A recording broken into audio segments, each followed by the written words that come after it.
E.N.D here. Finally, spoiler season for Seeds of New Capenna have started, and I'm sure there's something for each one of us. I'm already hyped about this 1920s gangster set. Let's start.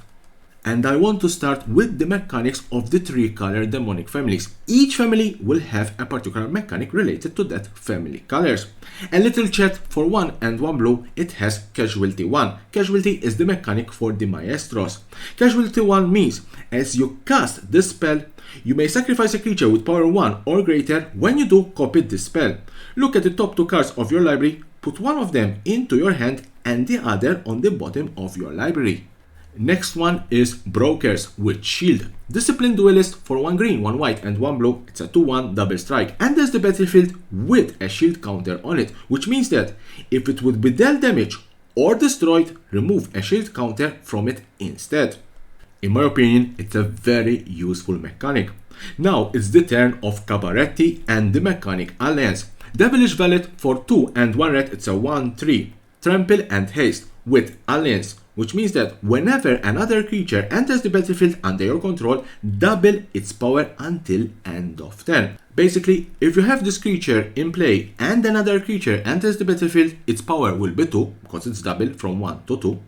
If another creature enters the battlefield in the same turn, you will double again the power, so from 2 to 4 and so on and so on. Now it's the turn of Obscura with Connive, and if you want to know how to play Connive, I also did a tutorial explaining this particular mechanic, how it works. Ledger Shredder for 1 and 1 blue, it's a 1/3 with flying. Whenever a player casts their second spell each turn, it connives, which means that you will draw a card, then discard the card. If you discarded a non-land card, put a +1/+1 counter on this creature. Last but not least, the Riveteers with the mechanic Blitz. Jax is the troublemaker for 3 and 1 red, it's a 2/3. With 1 red, tap, discard a card, create a token that's a copy of another target creature you control. It gains haste, and when this creature dies, draw a card. Sacrifice it at the beginning of the next end step. Activate only as a sorcery. So you can cast Jax's for 3 and 1 red, or you can cast it for the Blitz cost, that is 1 and 1 red.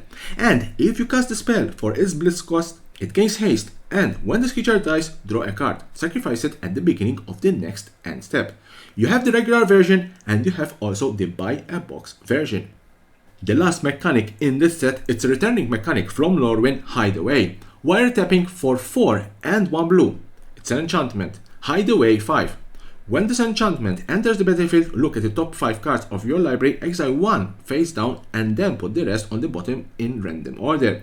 Whenever you draw your first card during each of your draw steps, draw a card. Then if you have 9 or more cards in hand, you may play the exiled card without paying its mana cost. It's a nice enchantment to double your first draw step. Gala Greeters for 1 and 1 green. It's an elf root, it's a 1/1. It has Alliance. Whenever another creature enters the battlefield under your control, choose one that hasn't been chosen this turn. Put a +1/+1 counter on it, create a tapped treasure token, you gain 2 life. This is the artwork for the promotion of the North America region. There will be a different artwork for each different region of the world. Now some mythic cards. Halo Fountain for 2 and 1 white. It's an artifact. For 1 white, tap, untap a tapped creature you control, create a 1/1 green and white citizen creature token. For 2 white, tap, untap 2 tapped creatures you control, draw a card. Then for 5 white, tap, untap 15 tapped creatures you control, you win the game. There is the regular version and there is the borderless version of this card. Each demonic family will have a family leader or a boss. We already saw 3 of them. Now we're going to see the 2 remaining bosses. Torah the Incinerator, this is the Riveteer boss.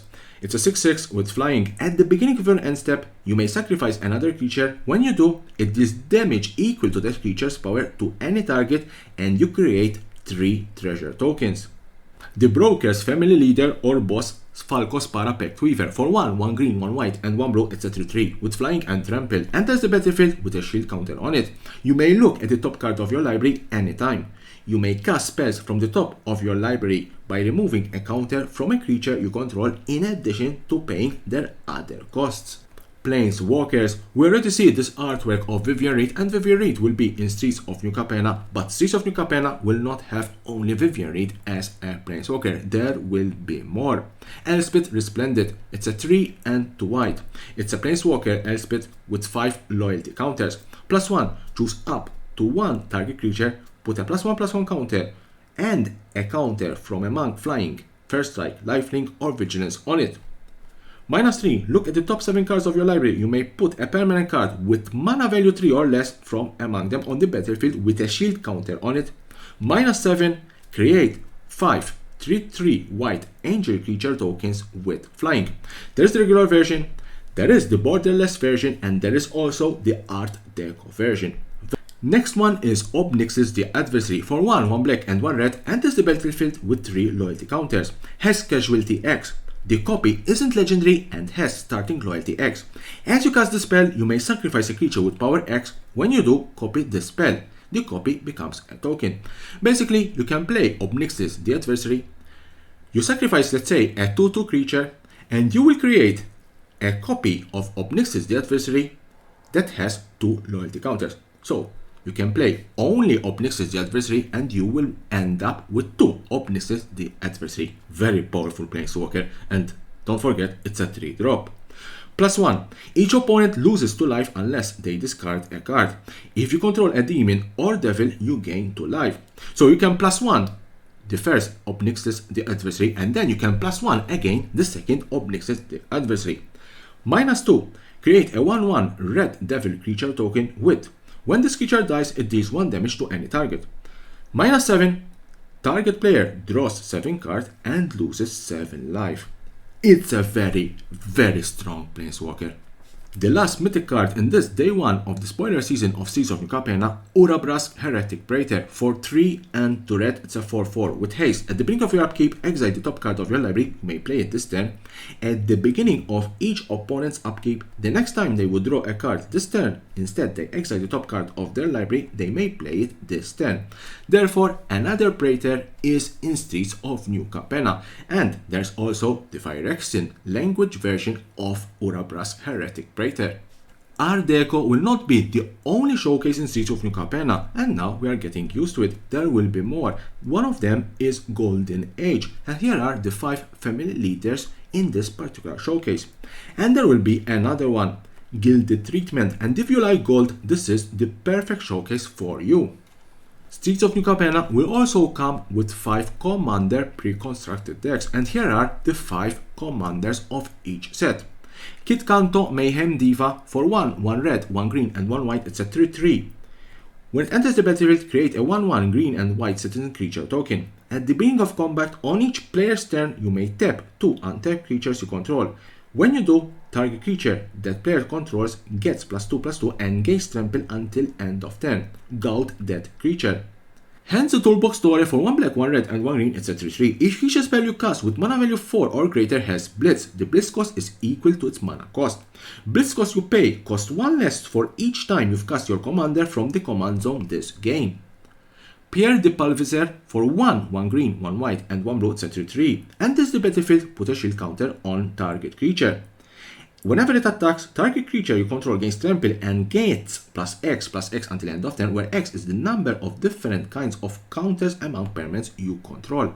Camis Obscura Oculus for 1 white, 1 blue and 1 black. It's a 2/4. Whenever you attack, target attacking creature can't be blocked this turn. It connives. Then choose another attacking creature with lesser power. That creature gains double strike until end of turn. And the last one, Anhilo the Painter for 1 blue, 1 black and 1 red. It's a 1/3 with that touch. The first instant or sorcery spell you cast each turn has casualty 2. So those were the most interesting cards spoiled today. Join me tomorrow for day 2 of the spoiler season of Streets of New Capenna, and don't forget to subscribe to my channel for more and more interesting videos about Magic the Gathering and the collectible world.